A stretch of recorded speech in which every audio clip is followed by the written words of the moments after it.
کے پاس تھوڑا سا علم ہے، جب وہ اتنی دور تک جاتا ہے تو جس کو اللہ نے کل کائنات کا علم دیا ہو. اس علاوہ پڑھیے بات اہل بیت پر. اور پھر اللہ نے اس انسان کی حیثیت بتائی کہ خلق الانسان ضعیفا، ہم نے اس انسان کو ضعیف پیدا کیا. یہ ضعیف ہے، یہ کمزور ہے. جب یہ پیدا ہوا تھا بہت ضعیف تھا، جب یہ پیدا ہوا تھا بہت کمزور تھا. کتنا کمزور تھا؟ اتنا کمزور تھا کہ یہ ماں کو ماں بھی نہیں کہہ سکتا تھا، یہ کھانا بھی نہیں مانگ سکتا تھا. لیکن پھر ہم نے اس کے اندر اتنا شعور رکھا کہ ہم نے اس کے اندر ایک حص پیدا کر دی جس کو رونا کہتے ہیں. وجہ فرمائے پھر یہ رویا تو ماں سمجھی کہ یہ زندگی کے لیے کھانا مانگ رہا ہے. پتہ تو چل گیا نا کہ وہ تو رونے کو بدعت بتا رہے ہیں. پتہ چلا کہ رونا بدعت نہیں ہے، زندگی کی علامت کا نام ہے. اس علاوہ پڑھیے گا اللہ اہل بیت پر.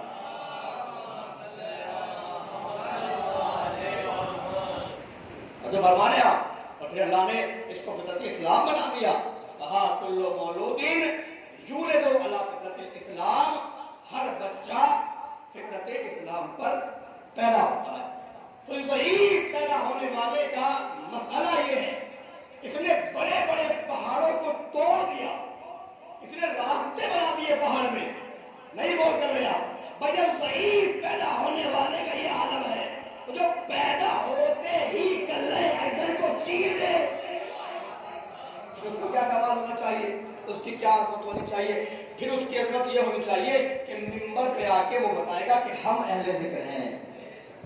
بیٹیوں سے مسئلہ پوچھنے والے اہل ذکر نہیں ہوتے، منبر سلونی پہ سلونی کہنے والے اہل ذکر ہوتے ہیں. اچھا لوگ مولانا اعلان کر دے سلونی سلونی قبل ان تفضلونی، جو پوچھنا ہو پوچھو اس سے پہلے کہ تم مجھے کھو دو. مسلمانوں نے کہا کہ یہ تو علی چپ ہونے کا نام ہی نہیں لیتے، مسئلہ پوچھو سوال پوچھو یہ فوراً جو ہے جواب دیتے ہیں.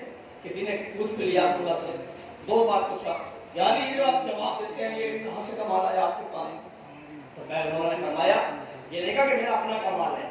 مولانا نے فرمایا ھذا لواب رسول اللہ، یہ جو میرے پاس علم ہے نا یہ رسول اللہ کے لواب کا اثر ہے.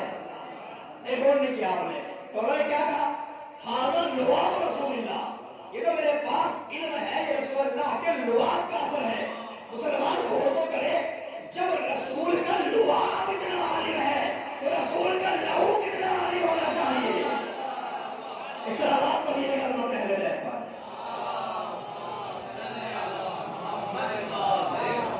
جب رسول کا لواب اتنا عظیم ہے اتنا بولتا ہے تو رسول کا لہو جانتے ہیں کہاں جا کے بولتا ہے؟ رسول کا لہو نو کے نیزہ پہ بول کے بتاتا ہے کہ ہمیں بولنے کے لیے جسموں کی ضرورت نہیں ہے. یہ تو علی چوپی نہیں ہوتے ہیں، علی سے جو سوال کرو علی فوراً جو ہے جواب دیتے ہیں. کوئی ایسا سوال ڈھونڈو کہ اگر علی کہے کہ اس کا جواب یہ ہے، ایسا سوال ڈھونڈو کہ اس کے جواب دو. علی اگر کہے کہ یہ ہے تو تم کہنا یہ ہے، ہم نے یہ بھی کر لیا. تو علی بتائیں گے یہ کر کے دیکھ لو تو کہنا ہم نے یہ بھی کر لیا. علی کی بات ماننی نہیں ہے، لیکن علی فطرت کا امام ہے. یاد رکھیے گا علی کوئی جاہلوں کا امام نہیں، جاہل اماموں سے واسطہ نہیں. امام کا ہمارے امام خطیب منبر سلونی ہے. ایسا سوال ڈھونڈو اس کے جواب دو ہوں. علی یہ کہیں کہ یہ کر لو تو کہنا یہ بھی کر لیا، اور کہیں یہ نہیں کیا کہ یہ کر لو تو کہنا یہ بھی کر لیا. ساری رات بیٹھے رہے آپ ہی لوگ. یاد رکھیے گا جہاں سے دنیا والوں کی عقلیں ختم ہوتی ہے نا وہاں سے علی کی عقل کا آغاز ہوتا ہے. سمجھے علی کو، پہچانے علی کی منزلت کو کہ علی کی منزلت کیا ہے، جس شخصیت کو علی کہتے ہیں. یہ ساری رات بیٹھے رہے بڑے بڑے آپ ہی لوگ اور ایک سوال ڈھونڈ ہی لیا. آ گئے صبح کو مولا کی مسجد میں منبر پہ بیٹھے تھے وہ. یا علی عجیب سوال ہے آج. کیا سوال ہے؟ کہ ہمارے یہاں ایک بچہ پیدا ہوا ہے، عجیب مخلوق ہے، اس کا آدھا جسم بکری کا ہے اور آدھا جسم کتے کا ہے. تو آپ بتائیے یا علی اسے کتا سمجھے یا بکری؟ اللہ نہ کرے کوئی ملی جلی مخلوق پیدا ہو جائے. صلوات پڑھیے گا اللہ پہلے. یہ بڑی توہین کی بات ہے.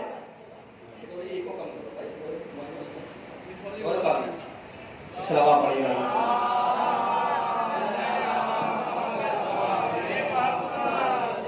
کہ ہمارے یہاں ایک بچہ پیدا ہوا. ایک بچہ ہے عجیب و غریب مخلوق ہے اللہ کی. آدھا جسم اس کا بکری کا ہے اور آدھا جسم کتے کا ہے. یعنی اسے بکری مانے یا کتا؟ سوچ رہے تھے علی خاموش ہو جائے گا, جواب کیا دیں, کتا کہوں یا بکری؟ میں فرمایا آپ اچھا یہ جانا چاہتے ہو کہ اسے کتا کہیں یا بکری؟ کہاں. ایک کام کر لو, ایک بار اس کے آگے گوشت رکھ کے دیکھ لو اور پھر اس کے آگے گھاس بھی رکھ کے دیکھ لو. اگر گوشت کھائے تو کتا ہے اور گھاس کھائے تو بکری. اس کو نہیں مانا تھا نا. وہ کہنا یعنی ہم نے یہ بھی کر کے دیکھ لیا, ہم نے گوشت بھی رکھ کے دیکھ لیا اور گھاس بھی رکھ کے دیکھ لی. کبھی گھاس کھاتا ہے کبھی گوشت کھاتا ہے, کبھی گوشت کھانے لگتا ہے کبھی گھاس کھانے لگتا ہے. اچھا یہ بھی کر لیا. ہاں ایک کام کرو, جب وہ بیٹھے تو دیکھنا کہ پیر پیچھے ہو کر کے بیٹھتا ہے یا آگے کو, ہے نا. اگر آگے کو سکوڑ کے بیٹھ کے پیر تو سمجھ لینا کہ بکری ہے, اور پیچھے کو بیٹھ جائے تو سمجھ لینا کتا ہے. پہلے یہ بھی کر لیا. اور پھر جب وہ پانی اس کے آگے پانی رکھ کے دیکھو, اگر جیب سے پیے تو سمجھنا کتا ہے, اور اگر سانس لے کے پیے تو سمجھ لینا بکری ہے. کہنے لگے ہم نے پانی میں رکھ کے دیکھ لیا, کبھی جیب سے پیتا ہے کبھی سانس لے کے پیتا ہے.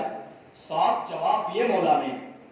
یہ جاہلوں کا امام نہیں ہے کہ دنیاوی امام تھے نا ایک جواب پہ خاموش ہو جاتے. نہیں سمجھے آپ, توجہ فرمائیے گا. علی 7 جواب جب دے چکے, انہیں ماننا ہی نہیں تھا تو نہیں مانے. کہنے لگے یہ بھی کر کے دیکھ لیا, یہ بھی کر کے دیکھ لیا, ہم نے گھاس میں رکھ کے دیکھ لی, گوشت میں رکھ کے دیکھ لیا. کبھی گھاس کھاتا ہے کبھی گوشت کھاتا ہے. ہم نے پانی بھی رکھ کے دیکھ لیا, کبھی وہ جیب سے پیتا ہے اور کبھی جو ہے وہ سانس لے کے پی لیتا ہے. اور ہم نے یہ بھی دیکھ لیا وہ بیٹھتا کیسے ہے, کبھی آگے کر کے بیٹھتا ہے کبھی پیچھے کر کے بیٹھتا ہے, کبھی کتے کی طرح بیٹھتا ہے کبھی بکری کی طرح بیٹھتا ہے. 7 جواب مولا پیدل پہ دینے کے بعد مولا نے دیکھا کہ سارے سوال کے جواب میں دے رہا ہوں اور یہ جواب کنڈم کر رہے ہیں. مولا فرمایا لو اب میں ایسا جواب بتاتا ہوں تمہارا باپ بھی نہیں کہے گا کہ ہم نے یہ کر کے دیکھ لیا. یعنی بتائیے کہ آپ ایک کام کرو, ذبح کر کے دیکھ لو, اگر آنکھ نکلے تو کتا ہے اور اولی نکل آئے تو پھر بکری ہے. اگر آنکھیں نکل آئے تو کتا, اور اگر آنکھ نہ نکلے تو سمجھ لینا, اور نہیں نکلے تو سمجھ لینا بکری ہے. اب کیسے کہے کہ ہم نے ذبح کر کے بھی دیکھ لیا, کبھی آنکھ نکلی ہے کبھی وہ نہیں نکلی ہے. اس آواز پڑھیے گا تو پہلے بیٹھ پا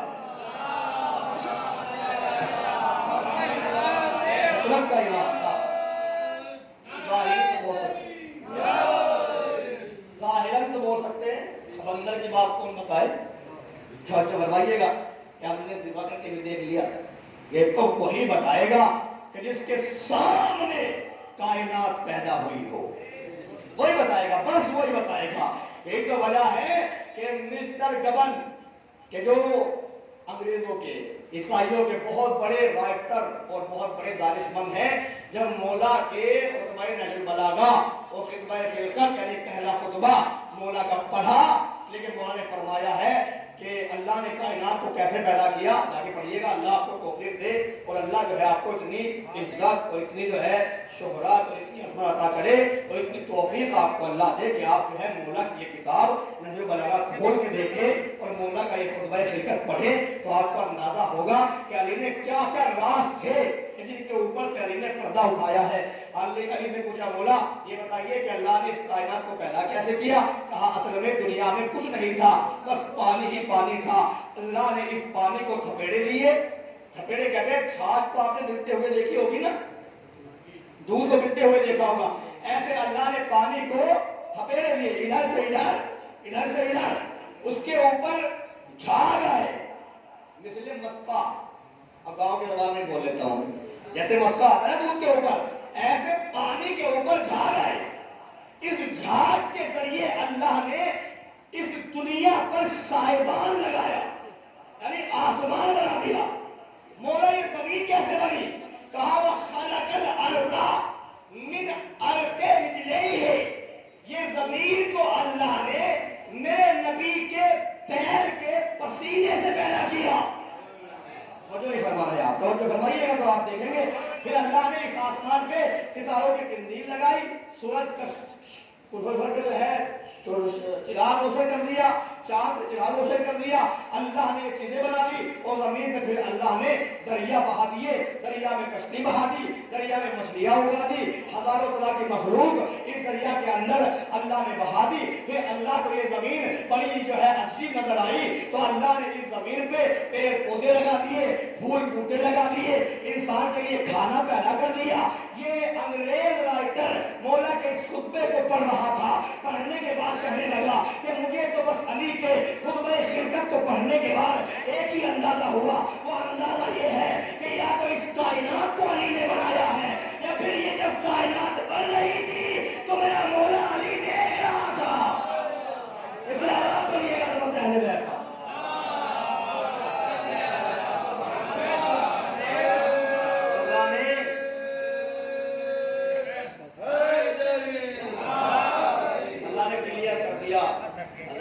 کر دیا کہ میں نے جو ہے اس کائنات کو جو بنایا ہے کس وجہ سے بنایا پروردگار؟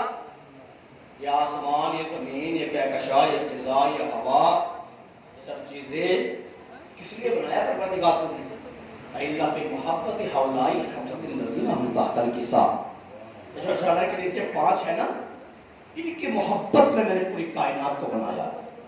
پتہ چلا کہ زمین صدقے میں بنی ہے اہل بیت کے، آسمان صدقے میں بنا ہے اہل بیت کے، ستارے صدقے میں بنے ہیں اہل بیت کے، ہر چیز اہل بیت کے صدقے میں بنی ہے۔ تو یاد رکھو یہ چیزیں اس وقت ہی استعمال کرنے کا حق ہے کہ جب ان سے محبت کی جائے۔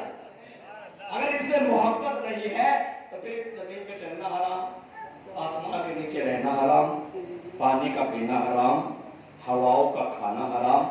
اگر ہواؤں کو حلال کرنا چاہتے ہو، زمین کو اپنے لیے حلال کرنا چاہتے ہو، لیجیے اگر نمک حلالی کرنا چاہتے ہو تو پھر اہل بیت سے محبت کرتے جاؤ، نمک حلالی ہوتی جائے گی۔ اس علاوہ آپ پڑھیے گا بات اہل بیت۔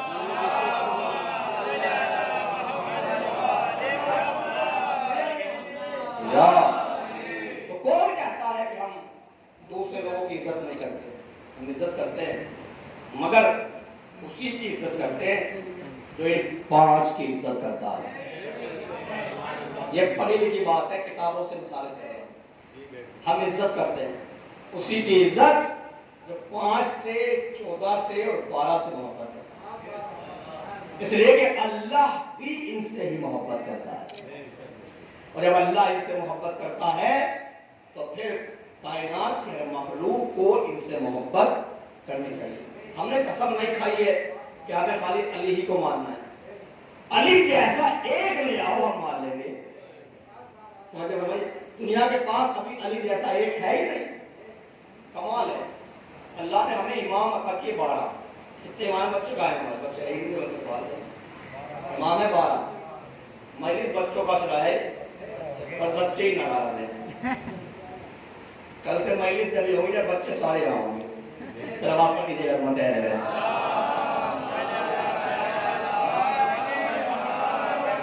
اب میں بزرگوں کو کیا سناؤں، یہ بزرگ جو ہے مجھ سے زیادہ مجلس سے سنے ہوئے، میرے علم سے زیادہ تجربہ آئے ہیں، یہ میری بات سن کے خوش ہو جاتے ہیں، بہت بڑی بات ہے۔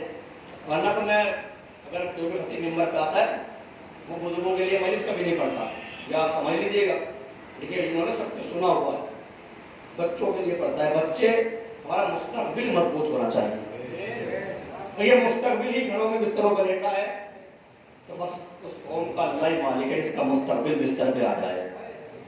اور جب فرمائیے گا کمال ہے، بزرگ امام بارگاہ میں اور مستقبل بستروں پہ، بستروں پہ نہیں نالیوں پہ۔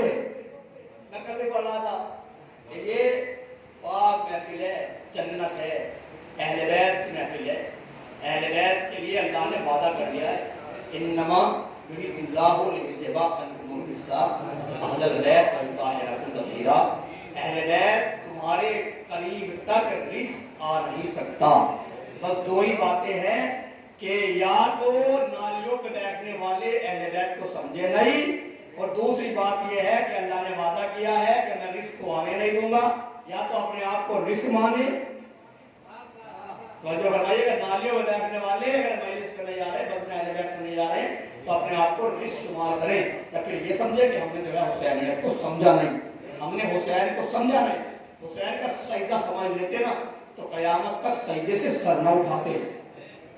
یہ حسین کا ایک سوال یہ بھی ہے، کبھی نماز پڑھیے نماز پڑھیے نماز، زور اتنا ہے نماز پہ کیا کہیں گے؟ نماز بہت بڑی شے ہے، نماز میں مخالف نہیں نماز کا، امام جمعہ ہوں، اگر امام جمعہ نماز کا مخالف ہو گیا تو پھر بچے گا کیا؟ نماز کا مخالف نہیں۔ دو طرح کے لوگ ہیں معاشرے میں، ایک وہ ہے کہ جو مجلسی ہیں، ایک وہ ہے جو اللہ والے، ایک حسین والے، ایک اللہ والے، ایک ماتم کر رہے ہیں ایک نماز پڑھ رہے ہیں۔ جو کمال یہ جو ماتم کر رہے ہیں وہ مسجدوں میں نہیں، اور جو مسجدوں میں ہیں ماتم میں نہیں، ہے کہ نہیں؟ 4-5 چہرے مجھے دکھتے ہیں کہ جو مسجد میں ہوتے ہیں اور مجلس میں بھی ہوتے ہیں، اللہ ان کی عظمتوں کو آپ دیکھیے گا روز قیامت کہ اللہ کی عظمتیں کیا رکھے گا، کہ نمازی بھی ہے اور عزادار بھی ہے۔ اور جو فرمائیے گا نمازی بھی ہے اور عزادار بھی ہے، بہت بڑی منزل ہے اس کی، لیکن یہ کیا ہوا؟ جو عزادار ہے وہ نمازی نہیں، جو نمازی ہے وہ عزادار نہیں۔ تو کیا رسول کی حدیث کو ہم پسے پتہ نہیں ڈالے ہوئے؟ انی تارک فیکم مستقلین کتاب اللہ و اطاعتی و اہل بیتی، اے مسلمانوں میں تمہارے درمیان دو بھاری بھرکم چیزیں چھوڑ کے جا رہا ہوں، ایک اللہ کی کتاب ہے، ایک میرے اہل بیت ہے۔ اگر اہل بیت کو چھوڑ دیا تو قرآن کا دامن پکڑ لیا تو بھی جہنمی، اور قرآن کو پکڑ لیا خالی اہل اور قرآن کو پکڑ لیا، اہل بیت کو چھوڑ دیا تو بھی جہنمی۔ اب فیصلہ کرے نا شیعہ، جو عزادار ہے نمازی نہیں، کچھ نمازی ہیں عزادار نہیں، کہاں جا رہے ہیں؟ ترازو کے دو پلڑے ہیں، ایک پلڑے میں کا زیادہ وزن ہو ایک میں کم، تو یاد رکھیے گا کامیاب نہیں ہو سکتا۔ کامیاب اسی وقت ہے کہ یہاں بھی برابر ہو اور یہاں بھی برابر ہو۔ جنت میں جاؤ گے اس وقت کہ جب ایک ہاتھ میں محبت اہل بیت بھی ہو اور ایک ہاتھ میں اللہ کی کتاب بھی ہو۔ میں برابر جملہ کر دیتا ہوں، نمازی بھی برابر کے ہو، عزادار بھی برابر کے ہو۔ تو مجھے کیا برابر دکھا دو نا آپ کہ جو حسین کے ساتھ تھے وہ اللہ کی نماز نہیں پڑھتے تھے، دکھاؤ ایسے افراد جو نماز پڑھتے تھے وہی عزادار تھے۔ حقیقت یہ ہے کہ جو نماز پڑھتا ہے وہی عزادار ہے، ورنہ تو بھیڑ تو بھری پڑی ہے امام بارگاہوں میں، معرفت کے بہت کم ہے۔ معرفت پیدا کرو معرفت، اور یہ بھیڑ جو ہے اگر آپ مجلس کے بعد ان سے پوچھ لے، بات تلخ ہے میری، اگر مجلس کے بعد پوچھ لے نا بھیڑ سے کہ مجلس سے کیا لے کے آئے، مولانا صاحب نے پڑھا کیا، تو یاد رکھیے گا یہ پتہ نہیں ہے کہ کیا پڑھا، واہ واہ واہ واہ کرنے کے چکر میں یہ بھیا سمجھ کے داد دے دو، نہ سمجھ کے داد نہ دو۔ داد کا بھوکا نہیں ہے خطیب آپ کا، خطیب یہ سمجھتا ہے کہ آپ داد نہ دو، بات سمجھ جاؤ، بات سمجھ جاؤ گے تو ہزار داد سے بہتر ہے وہ بات کہ جو تمہارے دل میں اتر گئی۔ ذکر آل محمد سمجھ میں کہا تھا سوال پڑے گا نہ پہلے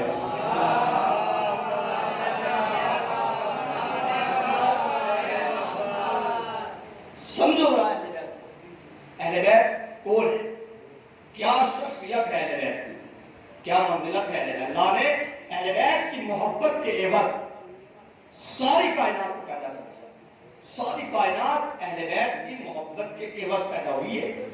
تو یہ نہ سمجھے کہ ہماری وجہ سے کائنات ہے، نہیں، اہل بیت کی وجہ سے کائنات۔ اہل بیت کا ایک فرد آج بھی پردہ غیب میں ہے، جب اگر وہ پردے غیب والا، یاد رکھیے گا، جب وہ پردے غیب والے اپنی آنکھوں کا پردہ کر لیں گے تو دنیا ختم ہو جائے گی، پھر دنیا کا پردہ ہو جائے گا۔ توجہ فرمائیے گا، تو لہذا جب تک اہل بیت ہیں تو کائنات ہے۔ اہل بیت چلے گئے تو کائنات ختم. یہی وجہ ہے کہ مؤذن 5 وقت کہتا ہے اشہد ان محمد رسول اللہ. رسول اللہ کے رسول تھے نہیں، ہیں. اگر ہیں تو ہی کائنات ہے، اور نہیں ہے تو پھر یہ کائنات ختم، یہ زمین ختم، یہ آسمان ختم، یہ ہوا ختم، یہ کہکشاں ختم. خدا کا فضل ہے اپنا امام زندہ ہے. قیامت ان کی ہے جن کا کوئی امام نہیں. اس اللہ پر یہ رحمت ہے پر.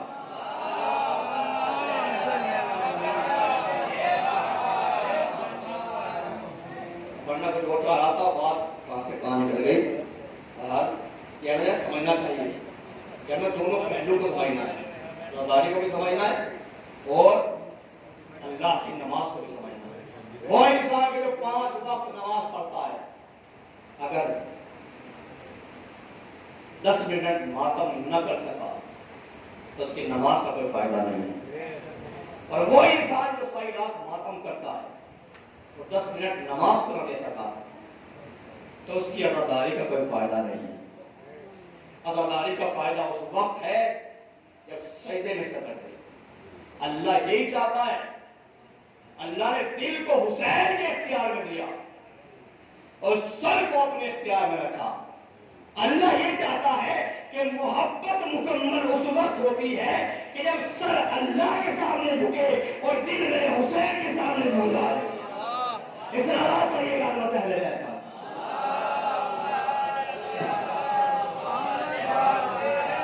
دل حسین کے سامنے جھکا. اللہ نے پوری کائنات کو حسین کے اختیار میں دے دیا. روز عاشور ساری کائنات حسین کے اختیار میں، لیکن حسین تھے کہ مالک کائنات ہونے کے باوجود بھی سجدے میں سر رکھ کے کہہ رہے تھے سبحان ربی الاعلی و بحمدہ. پروردگار تیرا شکر ہے. اور اللہ نے آواز دی ارجعی الی ربک راضیۃ مرضیہ. اللہ کا میرے حسین کہ رب تجھ سے راضی ہو گیا. پوچھو مسلمانوں سے، کروڑوں روپے خرچ کرنے کے بعد بھی یہ دعویٰ نہیں کر سکتے کہ اللہ ہم سے راضی ہو گیا. کیا کام کر دیا حسین آپ نے کہ اللہ نے پیغام دے دیا کہ تم کوشش کرتے ہو کہ اللہ مجھ سے راضی ہو جائے. اللہ یہ چاہتا ہے کہ حسین مجھ سے راضی ہو جائے. حسین سے راضی ہو، حسین مجھ سے راضی. آپ کو اگر رضی اللہ بننا چاہتا ہو تو حسین کو راضی کر لے.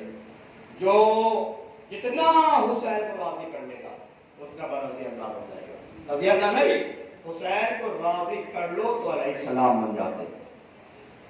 علیہ السلام ان کی پیشانی پہ حسین نے رومال باندھ دیا اور رومال باندھ کے قیامت تک کے لیے تمغہ دیا ان کو. پھر تو قیامت تک علیہ السلام ہے. آپ کے یہ آنسو ہے نا، آنکھ سے نکلنے والے آنسو، ان کی قیمت دنیا دے نہیں سکتی. ان کی قیمت بس فاطمہ کے پاس ہے.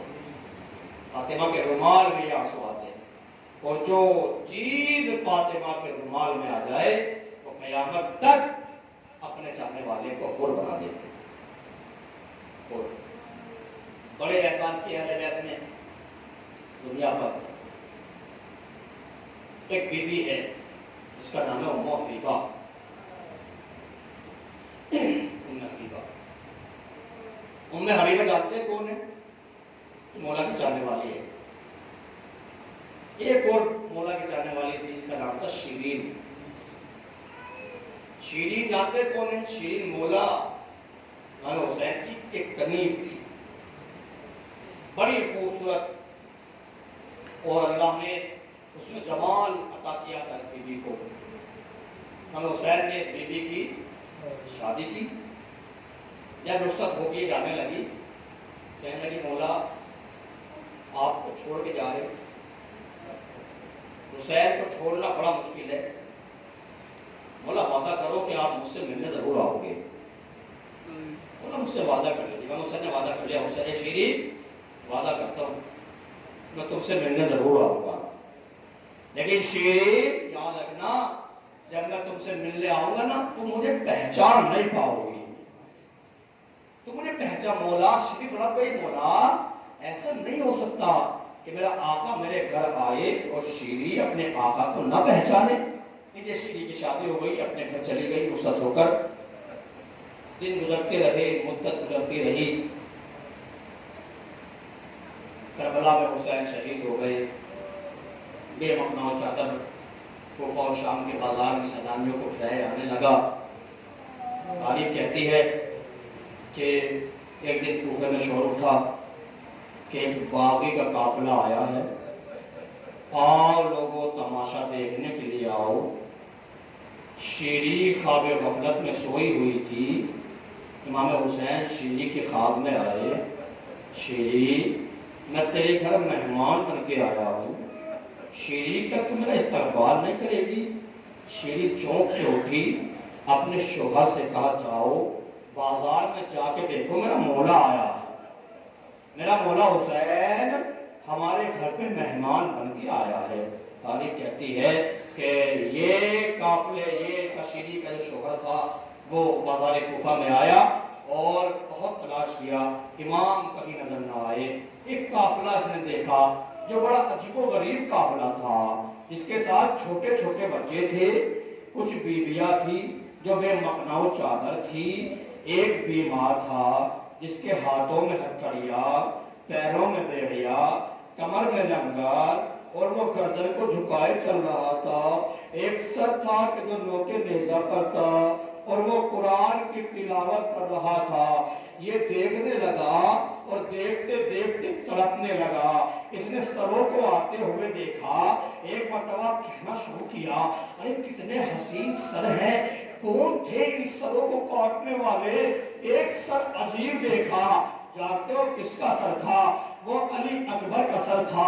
علی اکبر کا سر دیکھ کے کہنے لگا کہ کاش اس ماں کی ماں مر گئی ہو، ایسا لگتا ہے کہ اس بچے کی ماں تو مر گئی ہوگی۔ ام لیلا آگے بڑھ گئی، بھائی ایسا نہ کہو، ارے اس کی ماں ام لیلا ابھی زندہ ہے، میرا بچہ علی اکبر مارا گیا، میرے بچے کے سینے میں برچھی لگ گئی۔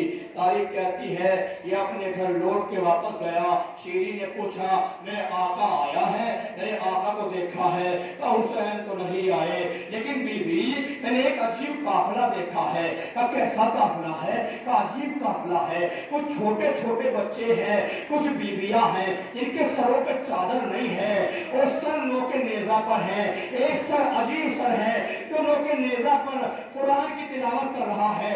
شیری طرف گئی، ایک مرتبہ کھانا تیار کیا، کچھ چادریں اپنے حوالے کی اور لے کے بازار کوفہ میں آئی۔ شہزادی زینب کے قریب آ گئی، آنے کے بعد کہا اے بی بی یہ کھانا اپنے بچوں کو کھلا دو، اے بی بی یہ چادریں آپ استعمال کر لو۔ ایک مرتبہ زینب نے پوچھا اے بی بی یہ بتا کہ یہ کھانا جو تو لائی ہے یہ کہاں سے لائی ہے؟ یہ صدقہ تو نہیں ہے؟ ایک مرتبہ شریف طرف بھی اے بی بی صدقہ نہیں ہے، اپنے ہاتھوں سے میں نے تیار کیا ہے، اس لیے کہ میں مدینے میں اپنی شہزادی کے پاس رہتی تھی، میری شہزادی نے مجھ سے کہا تھا جب ایسے لوگ آئیں تو ان کا تماشا دیکھنے نہ جانا، ہو سکے تو ان قیدیوں کے لیے کھانے کا انتظام کر دینا، چادروں کا انتظام کر دینا۔ ایک مرتبہ بی بی نے پوچھا اے بی بی یہ بتا کہ تیری شہزادی کا نام کیا ہے؟ اے بی بی میری شہزادی کو زینب کہتے ہیں۔ جناب زینب شیری